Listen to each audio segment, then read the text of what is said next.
On today's episode of the DuckZone503 Podcast, I'm joined by a super special guest today, and we're going to preview and predict this Week 9 matchup of number 8 Oregon at number 13 Utah. We're also going to be giving our 3 keys of the game and finally our final score prediction. I'm your host, Dominiqk Peterson. This is the DuckZone503 Podcast, where we talk all things Oregon football. Let's get into it. Welcome to the DuckZone503 Podcast. Talking all things Oregon football. With your host, Dominiqk Peterson. Let's go.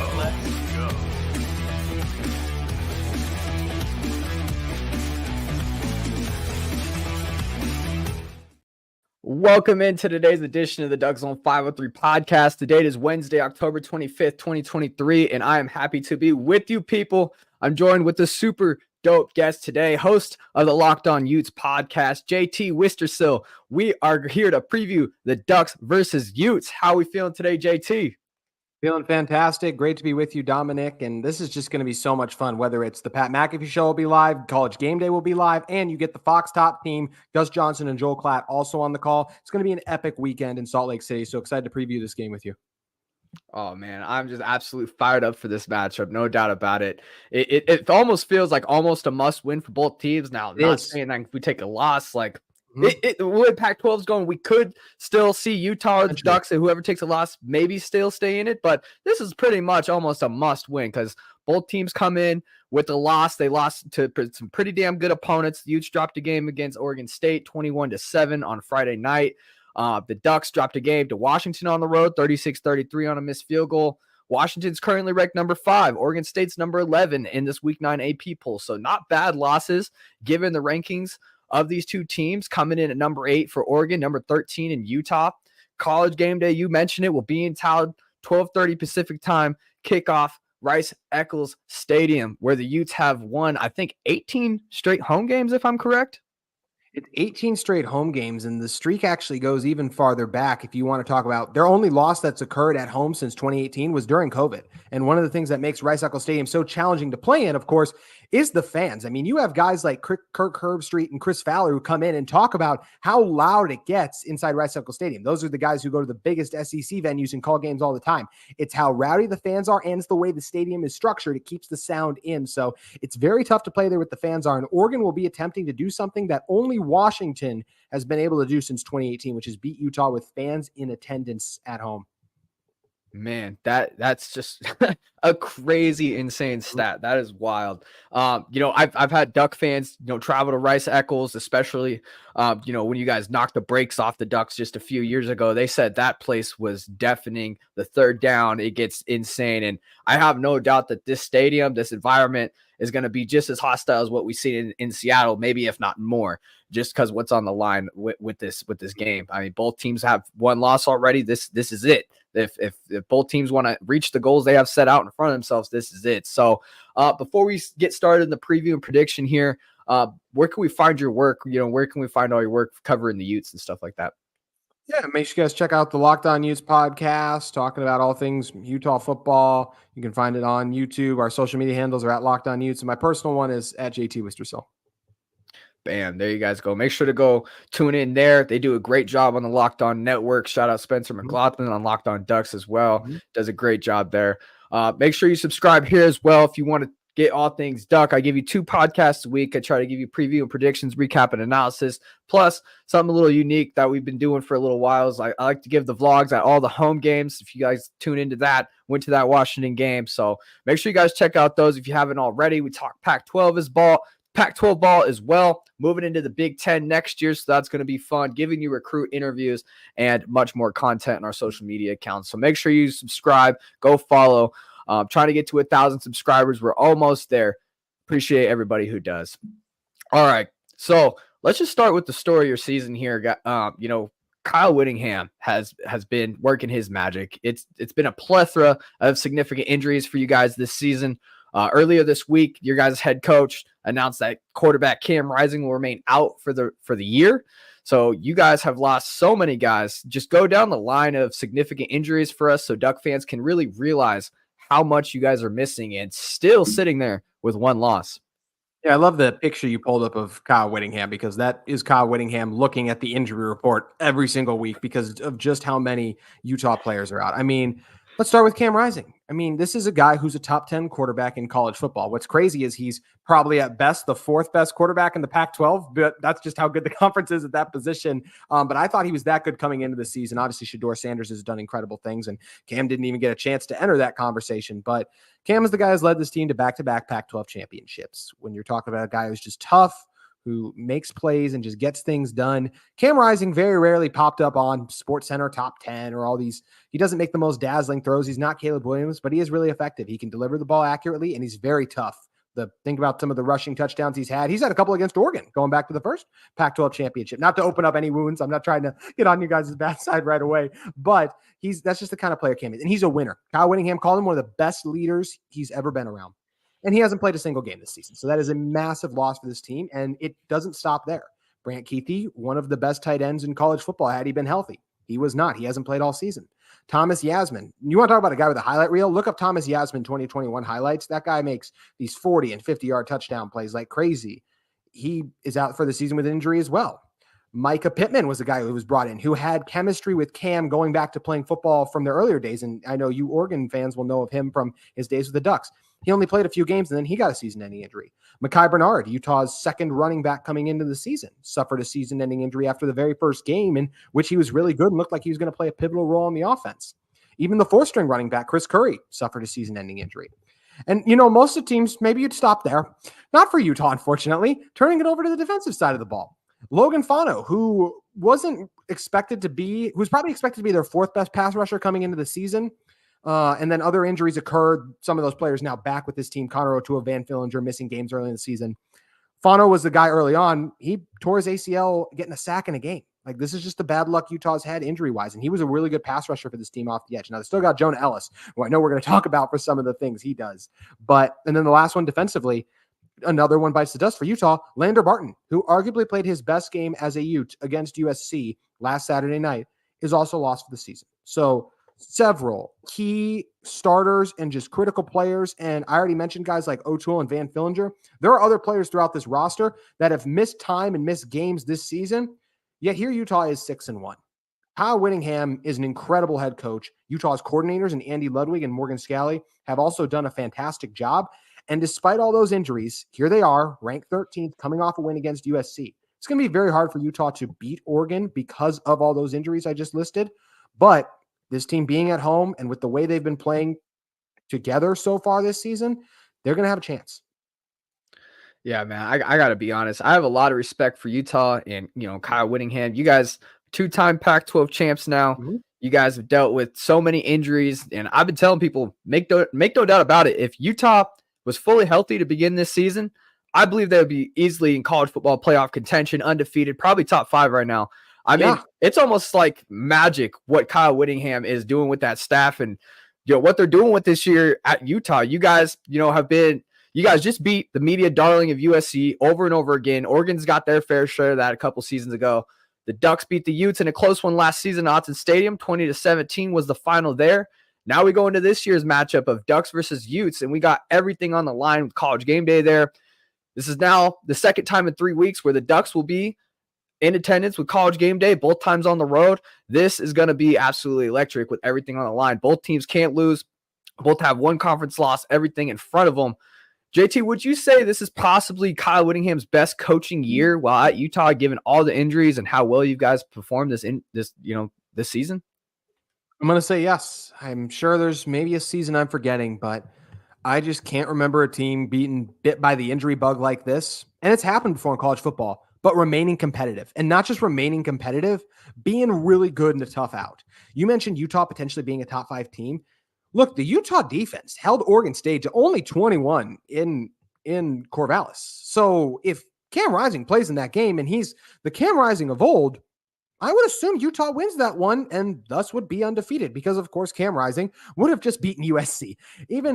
Look, Bryson's done a good job. We're going to talk about Bryson Barnes. There's a reason that Sione Vaki and Jaquindon Jackson have been taking a lot of the snaps still in game in that Wildcat package because when Bryson is your quarterback, you're still going to be limited. He is a game manager, albeit a very good game manager. But to continue to find ways to win, just this team, the love they have for Coach Whittingham and this staff and just in general, Utah always says family on three. I think a lot of programs say that. A lot of them mean it, but it's really special at Utah, from the fans, the team, the way they're coming together. And that all starts with Kyle Whittingham, who is, when he retires, we have no idea when that is, we'll have a statue outside of Rice Eccles Stadium for what he has done for this program, whether guiding them through Mountain West success, the 2008 season, that what they did against Alabama was incredible. Then talking about the Pac-12 championship recently, not navigating them through this Pac-12 change just in general from when they first joined the conference to hopefully what they'll be doing in the Big 12 too. So Kyle has been incredible. He does a great job. It's just the standard and the tone he set from within the program. And Utah has never gotten the best recruits. This was Utah's best ever recruiting class this season. It was 20th ranked still in college football. Yet here Utah is year after year, and that was even before they were getting those higher. Think about it. They just got the highest recruiting class. They just won back-to-back Pac-12 champions. You know who has a lot of high recruits? USC. And Utah beats them. They play together. They recruit the right types of players, and they're deep. They have guys step up when injuries occur, and that's exactly what happens. And Kyle Whittingham has been unbelievable. I think he deserves Coach of the Year consideration, even though Utah will, of course, end up losing games. But I'm sorry, I'm much more impressed with what Kyle Whittingham has done right now than what Jim Harbaugh and Michigan have currently done, because they haven't played anyone. And of course, Kyle doesn't need to steal signs in order to have success. Yeah, we all see that debacle going down right now. What a mess.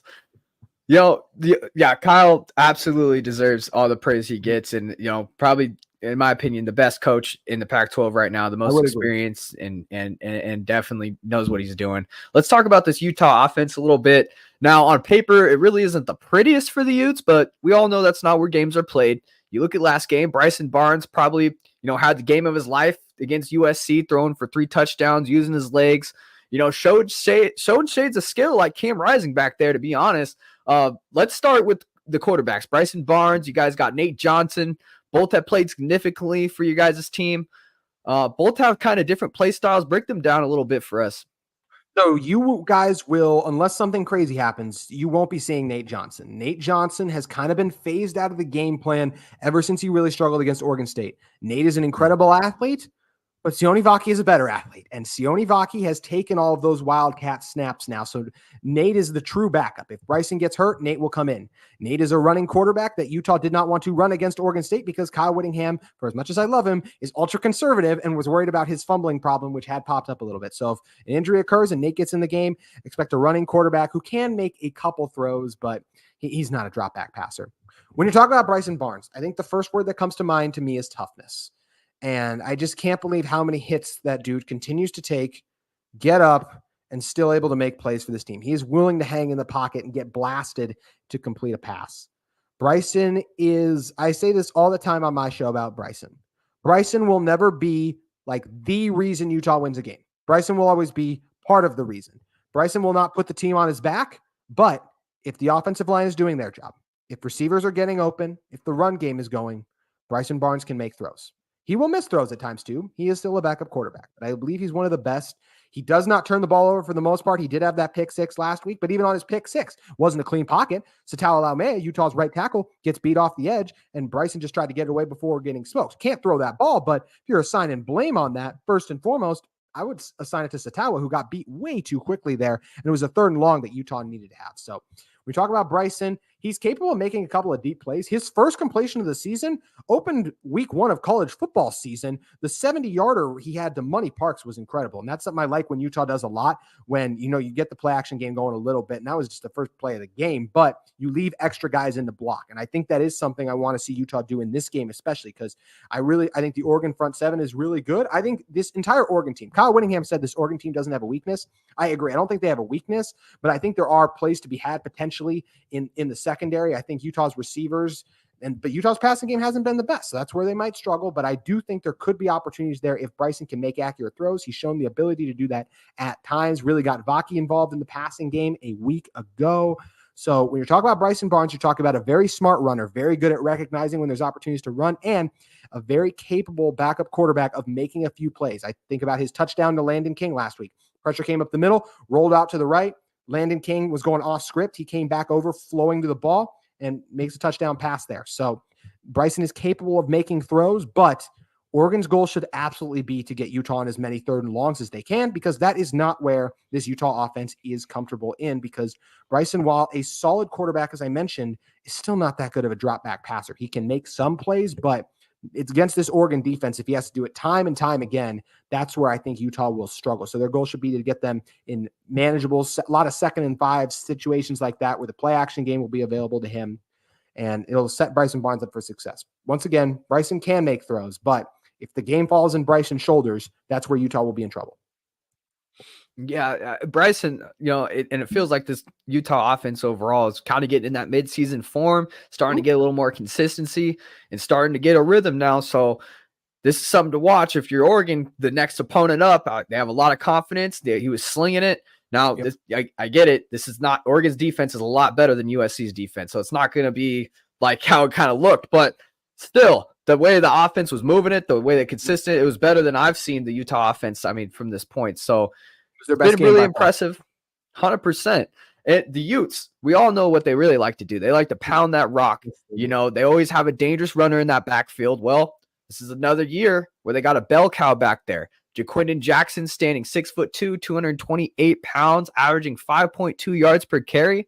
There's also a safety that converted into a running back that's been pretty special for you guys the last couple of weeks. Go ahead and break down your guys' running back room that looks to be really dangerous. Quinnen's awesome, and I'll touch on him in a second. But I'm so enamored with Sione Vaki and what he's doing right now. This is the second. Jaquindon last year was a quarterback, and he was more of a running quarterback, but he was still a quarterback, a high recruit at one, originally at Texas, then transferred to Utah, converted to running back, and it was an impressive transition. But even that, you're like, okay, he was still he still ran the ball as a quarterback. Like, it makes sense why he would have in-season success. For Sione Vaki to have played last year as a safety, and, he played some, not at the full time, really came on strong to the end of the season, but you spend all off season training to be a safety. And then it's like, okay, we really need you at running back. His first real start there, we got opportunities. He had over 150 yards on the ground and 2 touchdowns, including a long one for 70 against Cal. And then last week, he has over 145 receiving yards. Sione Vaki is just a playmaker.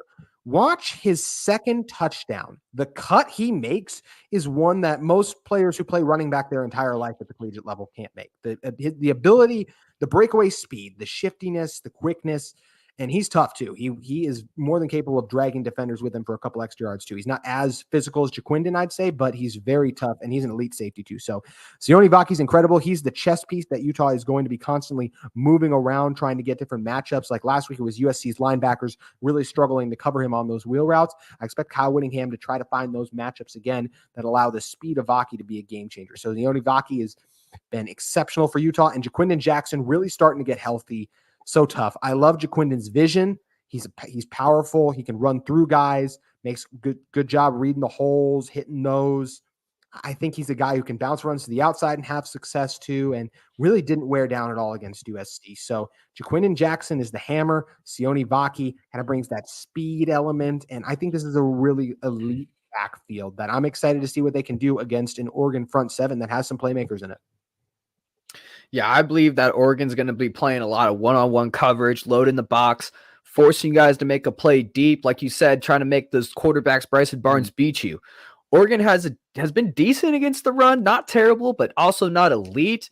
So that matchup's going to be really interesting to watch, in my opinion. They, against Washington, Washington does not like to run it a lot, but when they did run it, it was pretty effective. Their backs were going for 4, 5, 6 yards a carry. So it was worrisome, but most of the year they've been stout against the run.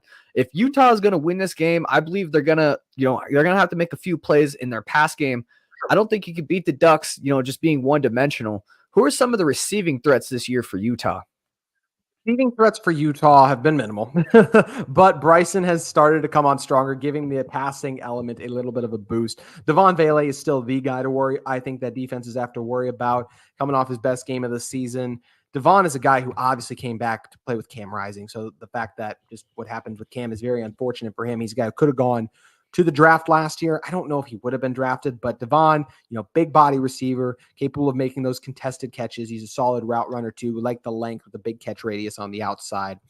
Outside of him, you get Mikey Matthews, the true freshman from California who's been electric, a really shifty little slot receiver that Utah employs in various ways. Money Parks is kind of the deep threat for Utah, who makes some big plays through the passing game. And even on the jet sweep game, they'll get money involved too because of that speed he possesses. And Landon King is kind of the tight end who's emerged for Utah recently here, a good former Auburn transfer. He's a pretty good route runner too in this game. So I'm excited to see. Those would kind of be the main guys. There could be a couple surprises, but those are the main ones. But going back to the point you made, Dominic, about just Utah running the ball here, I agree. I think you have to do multiple things well if you are Utah in order to win this game. You can't be one-dimensional. But I am also curious to watch this Oregon run defense, because this will be by far their best test of the season. Just looking over the teams they've played, they have not played a team that is as physical as Utah and in Utah's house. This will be the best set of backs. I believe it'll be the best offensive line.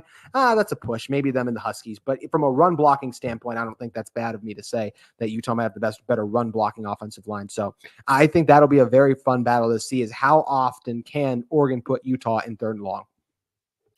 100%. That's going to be an awesome battle. I think one thing going for Oregon a little bit is you get Justin Jacobs back, big-time linebacker, the Iowa transfer, just played against Washington State, had his first sack of his career at Oregon. Obviously, that was his first game. And, yeah, he looks to be a big part of that defense. So adding him to that front seven that's been pretty decent against the run so far, I'm excited to see how that goes. I honestly have a good feeling that Utah is going to be able to run the ball against this Oregon front. The key is, for me, is, can we get sacks? Can we get pressure on the quarterback when you guys do decide to pass?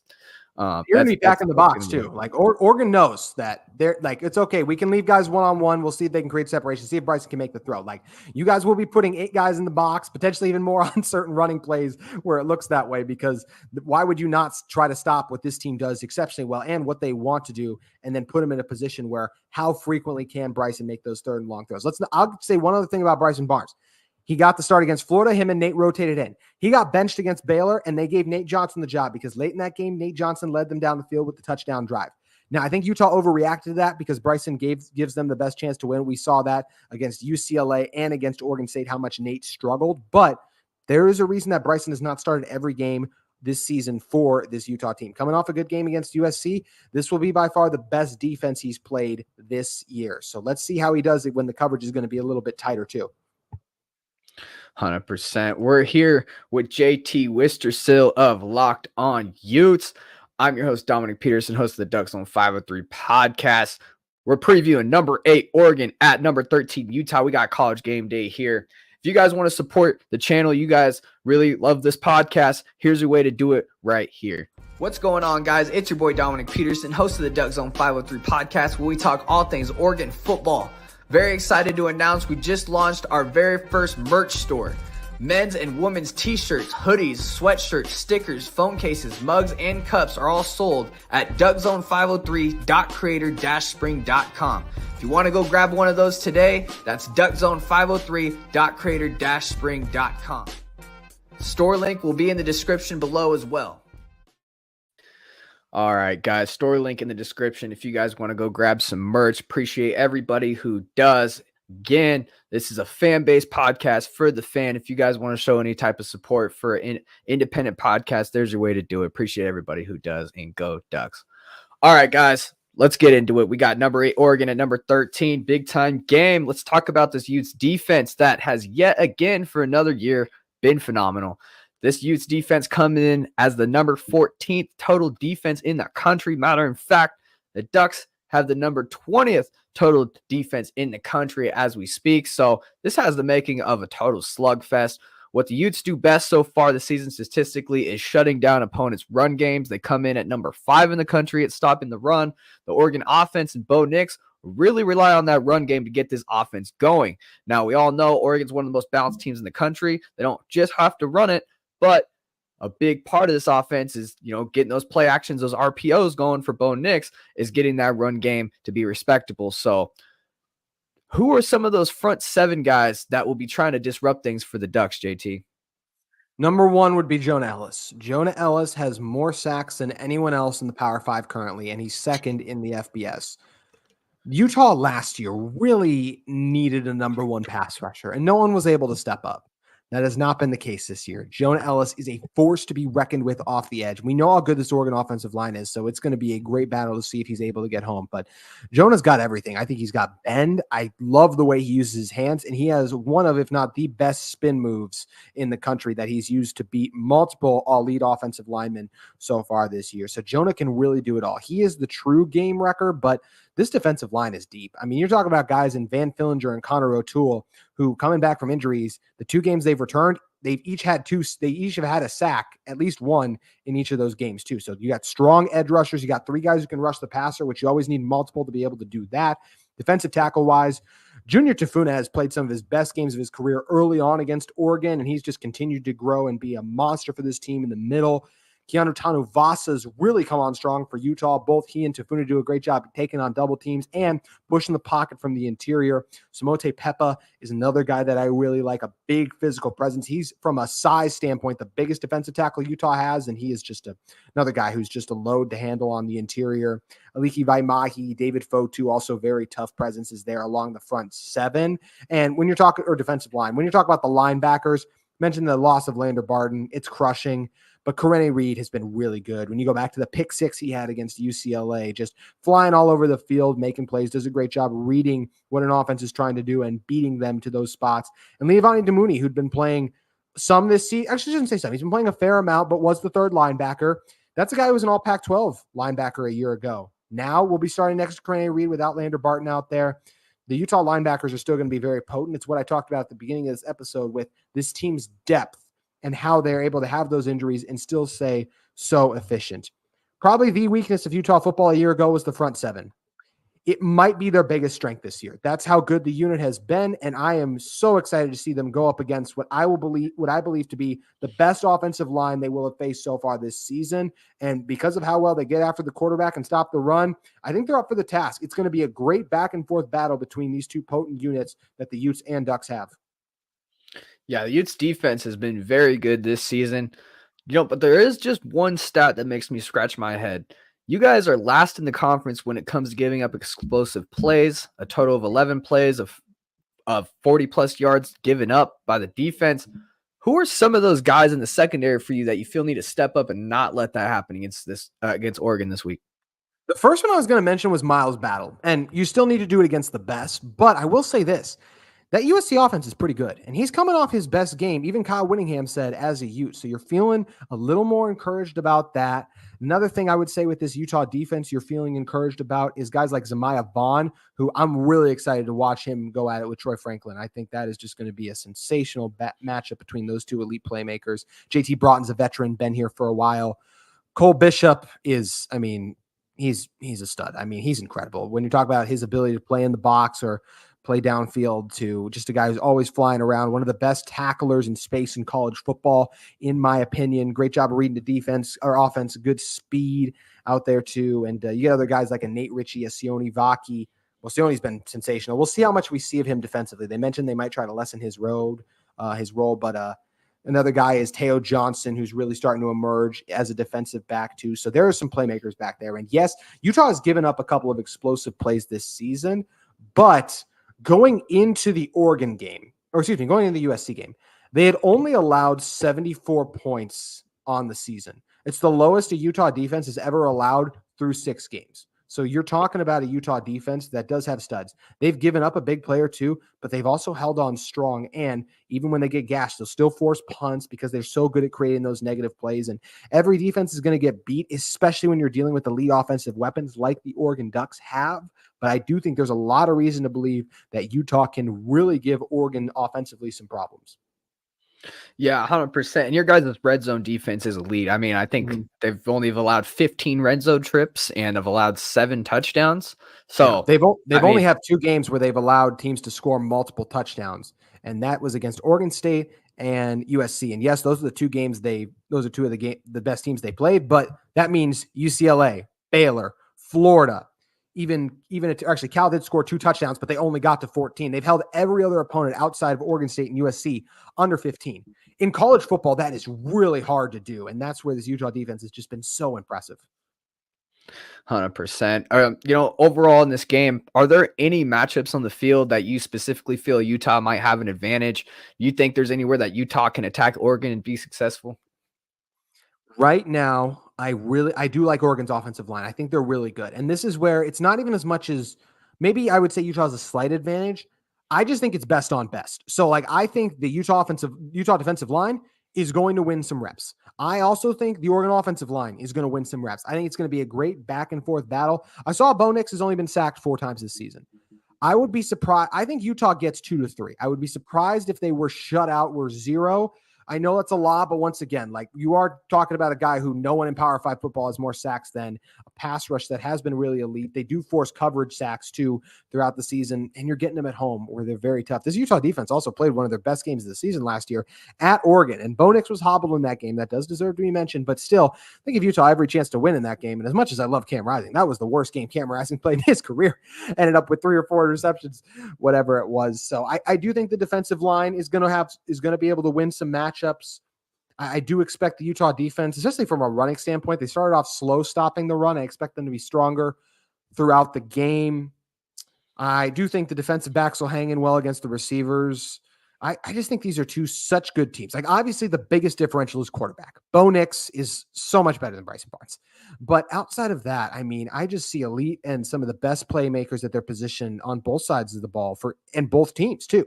That's where I think this is going to be a great matchup. This game will be won and lost in the trenches. Utah was able to dominate them against the USC Trojans in really the last 3 quarters of that game. They're not going to dominate against Oregon, but if they're just able to win it, I think that will give Utah a chance to win it, especially because this Utah defense continues to force turnovers at a high level, allowing this offense that is hampered with Bryson Barnes in there in some ways, shorter fields to be able to score. So I think that's where for Utah, it's about forcing those turnovers. And I do believe Utah will be able to get home at least a couple times on Bo Nix in this game. 100%. Yeah, those front sevens are going to be fun to watch. Both sides of the ball. Your guys' run game versus our defense. Our run game versus your defense. I do feel, in my opinion, that Utah will be able to run the ball on this defense of Oregon. But I do feel with the depth that Oregon has at wide receiver, we bring back Troy Franklin. Everybody knows that name. But we bring in Tez Johnson, a guy that's been absolutely electric. He's actually Bo Nix's stepbrother. He's Gary Bryant Jr., a USC transfer. Trayshawn Holden, Alabama transfer. These are 3 guys that have been making big-time plays at the wide receiver position. Then you add in Bucky Irving, who can go out there in the backfield and make some plays, capability of making plays over the top. We just talked about how Utah has given up a few big plays this season. And, and this is a huge if, Oregon can run the ball successfully, I think there's a good chance they can open up this Utah defense and make some big plays with the depth they have at wide receiver, because each guy I just named has the capability of taking the top off the defense. So I'm interested to see how many big-time plays Oregon can make over the top, but they're going to have to run the ball to open it up for sure. All right, guys. Yeah, and I'm absolutely sure the Duck fans would love that, but nothing more than taking it over the top, scoring a touchdown. You know what else I love, guys? I love Mojo Fantasy. It's a crazy new app that turns sportsbook odds and selections into fantasy contests. Here's how it works, guys. There are thousands of NFL and MLB player props. You build a portfolio, and the better your portfolio performs, the more cash you win. Pick as many props as you want and try to beat the crowd. It's a whole new way to play fantasy. The props act like stocks, so you can buy and sell live all game long. It's the only fantasy app that lets you make moves after the game starts, so you're not stuck with bad picks. You can cash in on a hot start or just hang on and let them ride. Cash contests are based on real sportsbook odds. Get the same live player prop selections, odds, and cash outs as Mojo's New Jersey Sportsbook. You can trade sports like stocks. You control the action. Ride your picks, cash out, or enter new positions instantly. There's no house advantage. Beat the crowd by building the biggest portfolio to climb the leaderboard and win cash prizes.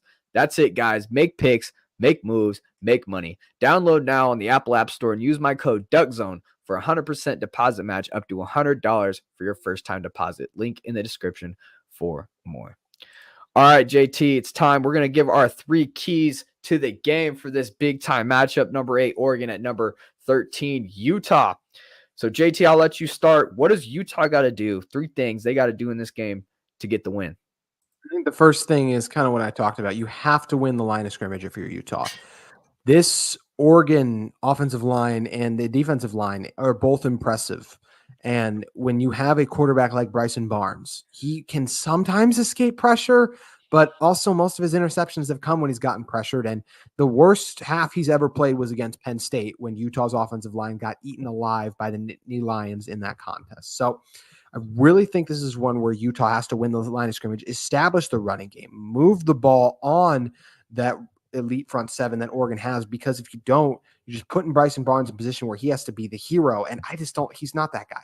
He's a guy, but he's not that guy, pal. So I do think when you're talking about that for Utah, this is where they have to be aggressive, have to win the line of scrimmage, because establishing the run is key to their success and stopping the run so you can get in those third and longs and let your talented pass rushers go to work. If Utah loses this game, going back to the point you made earlier, Dominic, Bo Nix probably had a day, and the Utah secondary probably got beat a couple of times, because that has shown the potential of happening this season. And it's really is a matchup where I do think Oregon's going to win some, and I think Utah could win some. But man, of that group, Troy Franklin is the best player when you're talking about Utah defensive backs, Oregon receivers. So he's going to be able to make plays in this game. And Bo Nix is really good. I'm a big fan of Bo Nix. I'm excited for this opportunity that Bo Nix has. I think he has a chance to be an NFL quarterback. I truly do. And I think games like this are where he's going to have an opportunity to showcase it. But it starts with the line of scrimmage for Utah. You want to be able to let your pass rushers loose on third and long, and you have to give Bryson time to throw, because if he's under duress, it's going to be a long day in Rice Eccles for Utah. 100%. So you got win the line of scrimmage for Utah, win the turnover battle. How does Bo Nix react to these Utah blitz packages? 3 keys to JT that we're going to all be watching in this game for Utah and the Utes. What do I got? What does Oregon got to do to win this game? I got number 1, run the football effectively on offense, and then you got to stop the Utes run game on defense. This game is going to come down to which team could run the football more efficiently against the other on defense. Both defenses are pretty stout against the run. I'm interested to see who could be more successful. Running the football successfully will be a lot more important for Utah's chances to win this game. But when you're on the road in a hostile environment such as Rice Eccles, that the hostile will be on Saturday, Bo will need Bucky Irving and Jordan James to continue to run the ball the way they have all season. It's going to be important for this O-line to remain disciplined, not get any unforced penalties. Don't allow the crowd to get into it and open up lanes for your backs to get through and make some plays. That's number 1. And then for number 2, I got score on 2 or more explosive plays. I'm talking 15-plus yards runs, 20-plus yard passes. Utah is dead last in the conference right now when it comes up to giving explosive plays. Oregon is coming in with the country's number 2 total offense, putting up 550 yards a game. The Ducks have a load of playmakers that can take the defense over the top. If the Ducks want to win this game, they must make a big play or 2. And then number 3, I got score touchdowns in the red zone. If you get in the red zone against this Utah defense, you must score points in a game like this. You can't afford to come up empty in big-time games near the goal line. It's bitten us once before this season. Let's not make past mistakes come back and haunt us again. Let's get points in the red zone. So for me, for the Ducks, I got run the football effectively on offense, stop the Utes run game on defense. Number 2, score on 2 or more explosive plays, and then 3, score touchdowns in the red zone. I think if Oregon can hit on those 3 things, they have a good chance at winning this game. All right, what everybody's been waiting for, drum roll, please. We got our final score predictions here. JT, I'll let you take it away and go first, man. What do you think? Who's going to win this game? Dominic, will you do me a huge favor and throw me back up my other keys? I wanted to dive into those really quick, because I know I didn't do that when you gave me the opportunity to. So yeah, I mean, really quick for number 2 for win the turnover battle. If Utah turns the ball over more, then that means they're in a lot of trouble, because you cannot put this defense, the strength of your team, on a short field against a really good Oregon offense. If Utah wins the turnover battle, that means they're putting Bo Nix. They're turning over Bo Nix and putting the Oregon defense in those bad positions and allowing their offense that is not as strong a short field to operate. And also just really getting after Bo Nix. I think that's the one. I really like Bo Nix, and I don't expect him to turn it over much in this game. I think Utah has a chance to force an interception on him, just because they've been able to do that with a lot of the other top QBs in the Pac-12 conference so far this season. So this is where I think Utah has a really good opportunity here to get some pressure on Bo Nix, try to get past that offensive line. And this is not a knock on Bo Nix. Once again, I really like Bo Nix. This is, if you are taking on an elite quarterback, you have to get pressure on him and throw him off his game. So it's interesting to see if those blitzes for Utah get home. My final score prediction: Oregon should win this game. Oregon is the better team, but Utah is playing at home. in front of the Rice-Eccles Stadium crowd with College game day and everything surrounding it. You make a great point in the amount of explosive plays that the Utah defense has given up, but despite that, they still have given up such few amounts of points on the season. They've been so solid overall, rushing the passer, forcing coverage sacks too, because the coverage has been so strong, rarely missing tackles through the game. I think they're going to frustrate this Oregon offense. They'll still make some plays, but I think we will see a fair amount of punts from the Ducks. I think the Utah offense is able to do just enough, and I'm going to go Utah 28-24 in a very narrow victory that I could very much so see once again coming down to the final 2 minutes of the game, because this Oregon team is legit. And even if they were to lose this game, it's the kind of one where you're like, this is still one of the 10 best teams in college football to me. And if Utah had to go and play at Autzen again this season, they'd be in a lot of trouble, because Utah matched up so much better with USC than they do Oregon. This would be even more of an impressive win, in my opinion, even though it is at home, because of how good this Oregon team is. Boom. There you guys have it. JT Wistrcill of Locked On Utes got the Utes beating the Ducks 28-24 on Saturday. All right, man. Hey, I could definitely see that happen. This is definitely a pick'em game. This is a huge game. So much on the line for both teams. The Ducks and the Utes have played some instant classics, and man, it's kind of sad that this is going away, due to conference realignment. But with that being said, we got number 8 Oregon, number 13 Utah, top 15 matchups going down. College game day in Salt Lake City. Who's going to win this game?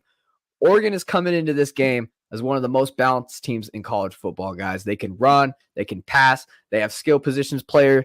They have skill position players all over the field. They have a dark horse Heisman contender. They have it all. The Ducks defense has mightily improved, especially up front. But let me remind you, Utah has an 18-game win streak at home. They're almost unbeatable at home. The last time Oregon actually beat Utah at home was 7 years ago in 2016.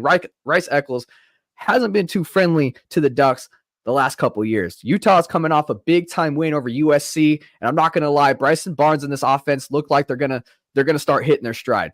I'm confident my Ducks will make big plays, and this is really a pick'em game for me. It was tough for me to pick this game. But, I get worried when teams are able to shut down the Oregon run game. The Oregon offense really relies on their run game to be successful, to open up the RPOs and play action and allow Bo to do his thing. What happens when Bo Nix has to win a game all on his own in a hostile environment?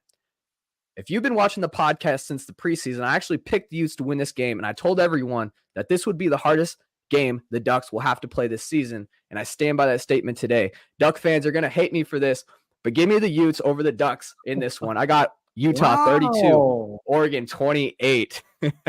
Look, Utah's riding an 18-game win streak here. They have only lost like 3 or 4 games in the last 5 seasons.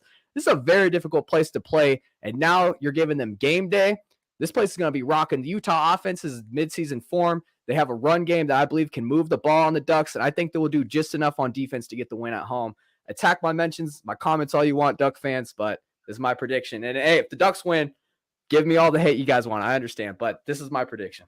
I like it, Dominiqk, obviously. And yeah, I mean, this would be just a monumental win for Utah, and it would really hurt Oregon's chances at a Pac-12 championship berth. Utah actually made it with 2 losses last year, so incredibly. But it just feels like this year could be even more challenging. And yeah, it's just going to be such a great showdown. And it does feel like the Utah offense is ascending in the right direction. Utah always plays better at home unless they're playing USC. Like any Utah versus USC matchup, Utah gets into like their like most evolved Pokemon form, for lack of a better metaphor off the top of my head right now. Like they're just at the best that they could be against USC for some reason every year, but they have been good against Oregon. And we talked earlier about how loud it gets in Rice-Eccles Stadium. One of the loudest I've ever heard that place was when Britton Covey took that punt to the house against the Ducks back in what was 2021. So we'll see if there's a play like that in this game that Utah can make, especially in games like this. A play or two on special teams could really end up being the difference, Dominiqk. So it's going to be fun to see how it all plays out. Yeah, I think this is going to be really a pick'em game. Both teams are really evenly matched. Both teams do great things well. This is going to be awesome. I can't wait to watch. I honestly think whoever takes the loss here, with just how competitive the Pac-12 is, the history of the Pac-12 all beating each other, we might see that 2-loss team sneak into the Pac-12 championship. Now, college football playoff aspirations, stuff like that might be out the window, but at least making it to the conference championship. I honestly believe with how the conference, how competitive it is and how the history of it's going, we could not be totally out of it. Now, like you said, the chances of making is very slim, but I don't think they're totally out of the picture, whoever takes the loss here, especially if it's a competitive game, so let's do this real quick. We got a little bit of time left. Let's just go like a minute. I got you. We got time. We're good. Let's just predict them real quick. So 24 USC just took the loss to you guys, going on the road to Cal. I think USC, could they be a little emotional off this win? Could they start slipping up because they have 2 losses now? I don't really see it. I think this game will be close.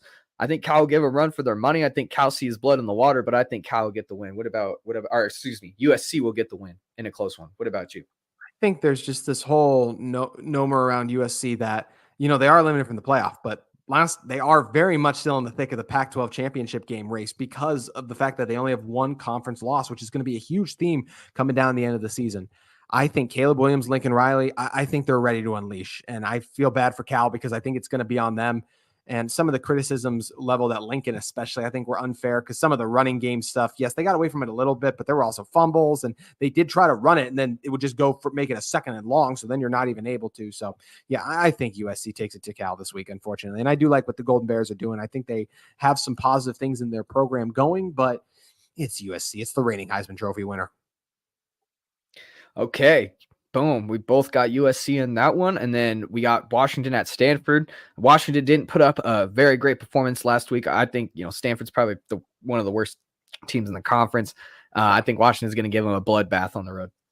Yes. Shout out to Stanford for that Friday night they gave us a few weeks ago against Colorado. That was so much fun to watch that come back. But this is Washington. And Washington just got their bad game out of the way. And you really know a team is good, a really good team, even when they play bad, they find ways to win. That's what happened against Washington. They're going to be fired up to go out there and play much better this week, and I expect them to execute at a higher level and throttle the Cardinal. All right, and then we got UCLA, number 23, at home against Colorado. I think UCLA's defense is going to be all over that O-line of Colorado. Now, Shedeur could come out and make some plays and really put Colorado over the top, but I think UCLA will get this one done at home with their defense. I absolutely agree, Dominic. I think that when you're looking at this matchup, just Colorado, Deion Sanders says it all the time. He talks about how they're not good enough in the trenches. That's exactly what's going to happen in this game. I don't like the energy around the Buffs program right now. I just feel like it's trending negatively. It's going to be hard for them to get bowl eligible. And even though I don't love the quarterback situation, it's probably the one thing that Colorado has going for them better than UCLA is what Shedeur's done versus Dante Moore and anyone who comes in for UCLA looking a little rusty. This is a really good team. Chip Kelly has done a great job building that Bruins program back up. They're strong on the offensive line. Latu is one of the best players in the Pac-12, regardless of position to me. And they got an elite running game that will allow them to have success and Navajo win over Colorado. Okay, and then we got Washington State at Arizona State. I think Washington State's due for a big win here. Arizona State, they're looking a little more impressive than usual. They're at home. This could be dangerous for Washington State because on the road they're not the best.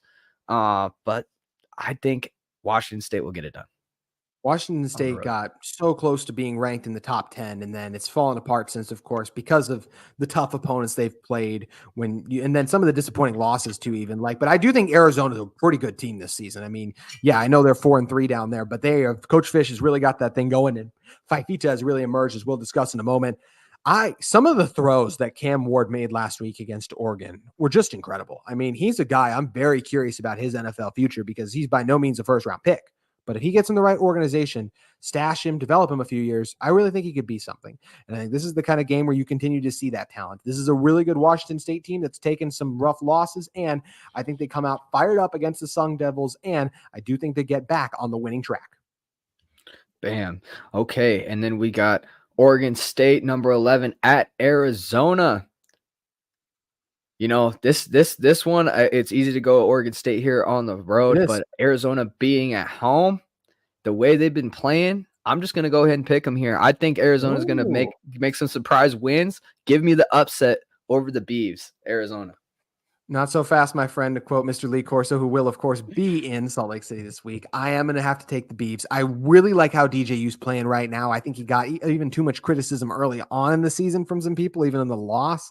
I just like the game he's playing. We know how good the running game is. Their offensive line is also elite when we're talking about offensive lines, and defensively, they have also been exceptional. I think they give Arizona some problems, particularly with that defense. I could see Fifita have, as good as he's been, this is the kind of game where when you're a young quarterback, like, I'm still going to think his future's bright, but there's a reason I say future. I think this is the kind of game where he has multiple turnovers, and I do think the Beavs get a really impressive win to nab their 7th win of the season. Love what Coach Smith has going on with that program down there, or up there, actually. Yeah. Yeah. That's going to be a real interesting game. Oregon State, 3.5 favorites, 7:30 kickoff, Pac-12 after dark. We're going to see what happens in that one. That's going to be fun. All right, man. So that ends it there. We gave our preview prediction. Make sure you guys go check out the Locked On Utes podcast. Where can we find it at, by the way? Where's all the platforms? Yeah, Locked On Utes, wherever you get your podcasts, also on YouTube. We'll be doing nothing but previewing the Oregon game from this point out in the week. Such a fun matchup on hand. I will have had episodes posted about the game before and after, so make sure you guys check that out, Locked On Utes on YouTube. And Dominiqk, really appreciate joining you, man. You do a great job on this show. All right, thank you, JT. Anytime, man, and best of luck in this game. Best of luck in you guys are going to the Big 12, correct? Yeah, it's crazy. This is the last time, like you said, we'll be facing off. And yeah, we're off to the Big 12 after this. Well, I think this is the kind of season where you see all the injuries suffered and you still win. And you also look at how abysmal the Big 12 is right now. Their 2 best teams as it pertains to this year, they're both heading to the SEC. So Utah's going to have a chance to be a player instantly in the Big 12, in my opinion. Oh, yeah. And you know, the 12-team playoff kicking in, that's even better for you guys. So it's going to be fun. All right, guys. So we'll see you guys on the next episode. I'll see you guys on the next episode anyway. Sorry about that. JT will be on his Locked On Ducks. Locked On Utes. What am I talking about? I'm messing up here. All right, guys. Well, I'll see you on the next episode on Wednesday. Or, excuse me. Yeah, I'm totally blanking out here. Saturday after the game, I'll be doing the episode. I usually do them on Sunday for you guys, but on Saturday, right after the game, since it's a road game, I'll be hopping on. We're going to recap, doing our analysis, talk about the game, talk about what happens. Hopefully it's an Oregon win. You guys can attack me all you want if they win. I understand I chose them to lose. It's what comes with the prediction, but I'll see you guys on the next one. Make sure to like and subscribe to the DuckZone503 podcast.